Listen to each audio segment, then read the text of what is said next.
இந்த நல்லா படித்தா நல்ல பையனாக இருந்தா பொண்ணுங்களுக்கெல்லாம் பிடிக்கும்னு சொன்னாங்கல்ல, அதெல்லாம் பச்சை பொய் இல்லை. படம் டிராகன். சரி, ஃபஸ்ட்டு படம் பார்த்தீங்கன்னா கர்ணம் தப்புனா மரணம் சொல்லிட்டு லவ் டுடே பெரிய சக்ஸஸ் ஆச்சு. சரி, பிரதீப் என்ன பண்ண போகிறாப்புல, வேறு ஒன்றும் வாய்ப்பு இல்லை. ஏற்கனவே படம் வந்து டானோட படம் காப்பின்னு சொல்லிட்டு சொல்கிறாங்க. என்ன பண்ணுறான்னு சொல்லிட்டு பார்க்கலான்னு சொல்லிட்டு வந்தால் மிரட்டியிருக்காங்க படத்தை. வேறு லெவலில் பண்ணியிருக்காங்க.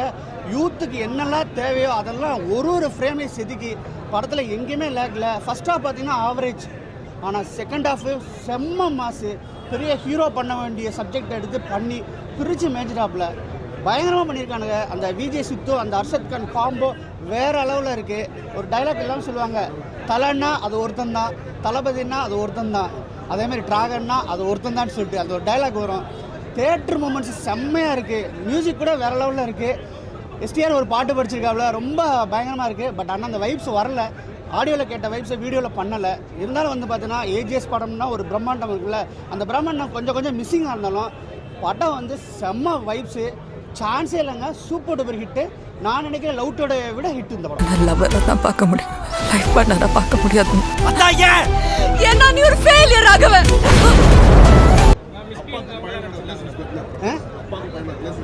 செம்மையாக காமிச்சிருக்காங்க. அந்த அப்பா வந்து சார்ஜ் பண்ணியிருக்காப்புல. அவருக்கு இது வந்து பயங்கரமான மூவி. அந்த அவருடைய டைலாக் தான் வந்து படத்தை வந்து அப்படியே கலரே மாற்றும். அந்தளவுக்கு நல்லா பண்ணியிருக்கல. மிஸ்கின் திட்டாமல் நடிச்சிருக்காப்புல. அவர் திட்டாமல் வந்ததே பெரிய விஷயம். ஆனால் அவர் திட்டுறதுக்குள்ள சான்ஸ் நிறைய இருந்துச்சு.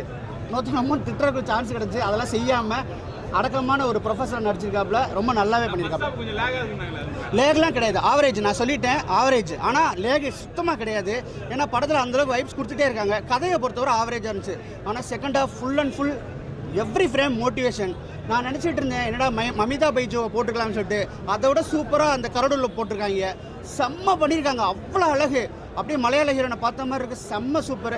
அதை விட சொல்லலாம், தமிழ் சினிமாவில் இதுவரை அனுபமா பண்ணாத அந்த கேரக்டரை பண்ணியிருக்காங்க. அனுபமா வந்து வாழ்ந்திருக்கான்னு சொல்ல முடியும். இந்த அளவுக்கு நடிப்பாங்களான்னு நினச்சி கூட பார்க்கல. ஸோ கொடியில் பார்த்ததை விட இதில் ரொம்ப அழகாக இருக்காங்க. அந்த இப்போ ஒரு கொடி வந்து ஒரு 15 வருஷம் ஆச்சு, ஆனால் சூப்பர் பண்ணியிருக்காங்க. ரொம்ப செம்மையாக இருக்குது. எப்படி தான் இந்த கேரக்டர்லாம் சூஸ் பண்ணாங்கன்னு தெரியல. அந்தளவுக்கு ஒரு ஆப்டான கேரக்டர். எல்லாருமே வாழ்ந்துருக்காங்க. மொத்தத்தில் வந்து ஃபேமிலி ஆடியன்ஸ்லேருந்து 2K கிட்ஸ்லேருந்து எல்லாருமே தேட்டருக்கு வர வச்சது வந்து பெரிய ப்ளஸ் பாயிண்ட்டு. அஸ்வந்த் மாரிமுத்து வந்து இந்த படத்துலையும் ஜெயிச்சிட்டார். யாருன்னு ஜிவிஎம் சார் வழக்கம் போல் ஒரு என்ன சொல்ற கார்பரேட் சிஇஓவாக நடிச்சிருக்காரு. நல்லாவே பண்ணியிருக்காரு, யதார்த்தமாக பண்ணியிருக்காரு. ஸோ அவரெல்லாம் இங்கே வந்து பேசப்படாது. ஏன்னா அதை விட பயங்கரமான ரோல்ஸ்லாம் உள்ளே இருக்கிறதுனால அவருக்கு ஓகே தான். மொத்தத்தில் வந்து படம் செம படம்.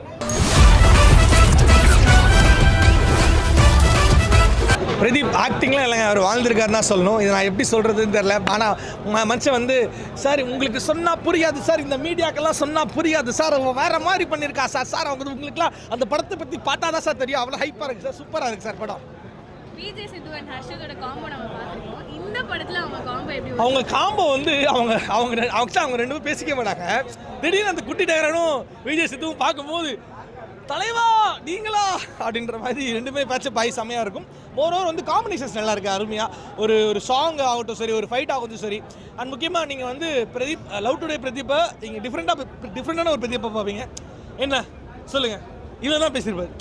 அந்த ஒரு மீட்டர் கூட அதில் தெரிஞ்சிருக்கும்.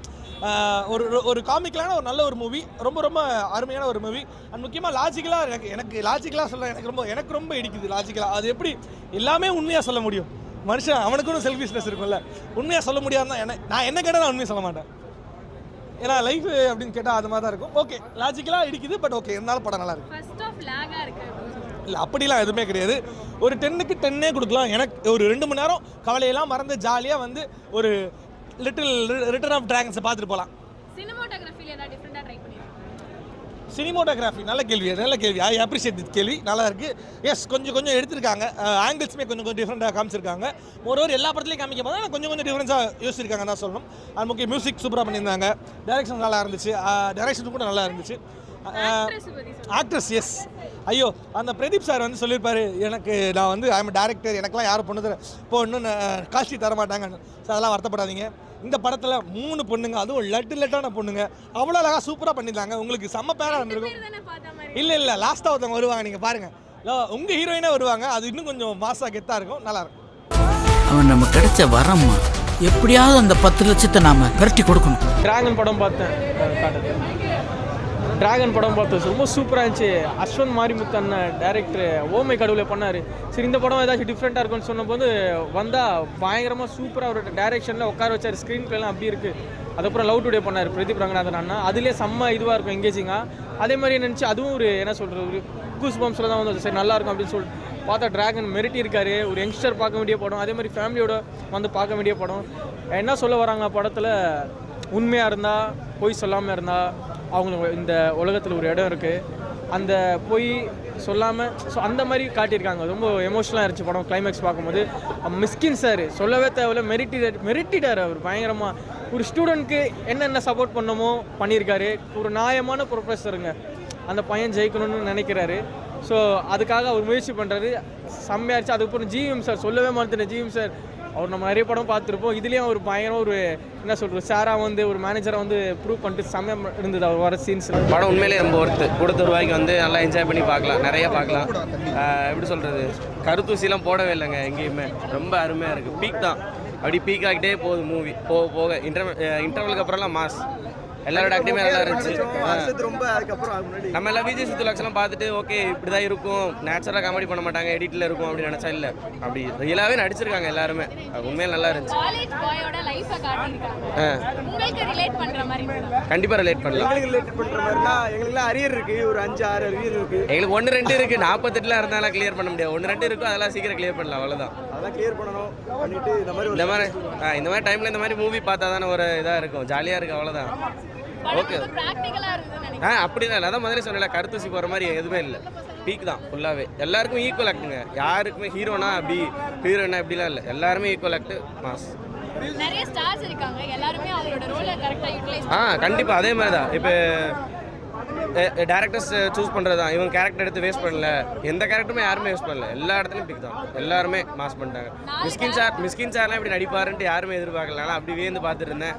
ஜிவிஎம்லாம் டான்ஸ்லாம் மாஸ் பண்ணிட்டாப்ல, எல்லாமே நல்லா இருந்துச்சு. அல்டிமேட் தான். படத்துல லாக்னு சொல்லணும்னா எது சொல்லுங்க? எங்கேயுமே லாக் இல்லை, அதான் சொல்கிறேன்ல, எல்லாரும் உட்காந்து என்ஜாய் பண்ணிட்டு இருந்தோம். இந்த பக்கம் விஜய் சித்தனா உட்காந்துருக்காரு, பேக்கில் ஹர்ஷத்தனா எங்கள் பக்கத்தில் ஒரே சீட்டில் உட்காந்துரு.